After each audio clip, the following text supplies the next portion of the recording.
আসসালামু আলাইকুম, সবাই কেমন আছেন? আলহামদুলিল্লাহ আমি ভালো আছি।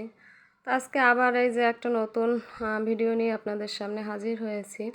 তো সকালবেলা নাস্তা শেষ, এখন দুপুরের রান্না বসাতে যাব।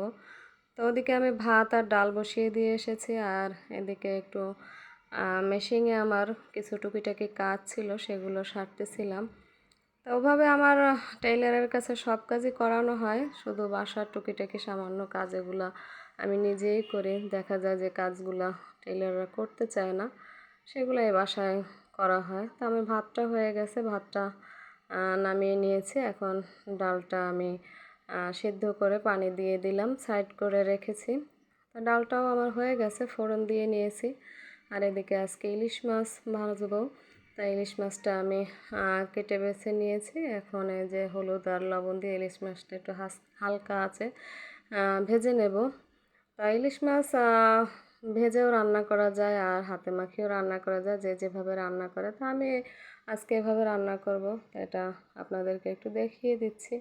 তা মাছটা ভাজা হয়ে গেছে, মাছটা রেখে দিয়েছি। এখন ইলিশ মাছের ভিতরে আমি সাধারণত রসুন বা অন্য কোনো মশলা দেই না। এখানে তেল পেঁয়াজটা ভেজে একটু বাটা পেঁয়াজও আমি দিয়েছি, আর হলুদ আর মরিচের গুঁড়া।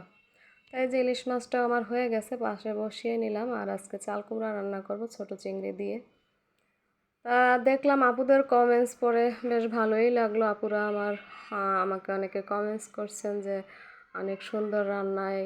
তা আমার রান্না বান্না, আমার ভিডিও আপনাদের ভালো লাগে, এটা মনে করে আমার আসলেই অনেক ভালো লাগছে। কারণ প্রশংসা শুনতে সবাই পছন্দ করে, আমিও তার ব্যতিক্রম নয়।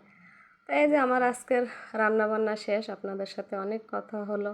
তো ফাইনালি আজকে আমার এই রান্না বান্না দেখিয়ে দিই, ছোটো চিংড়ি দিয়ে চাল কুমড়া, আর এখানে ইলিশ মাছ ভাজি আর পাতলা ডাল।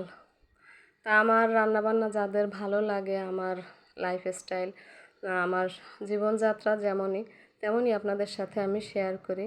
এই তা আপনাদের ভালো লাগলে চ্যানেলটাকে লাইক দেবেন, কমেন্টস করবেন, শেয়ার করবেন, আর আমার জন্য দোয়া করবেন। নেক্সট ভিডিওতে দেখা হবে। আল্লাহ হাফেজ।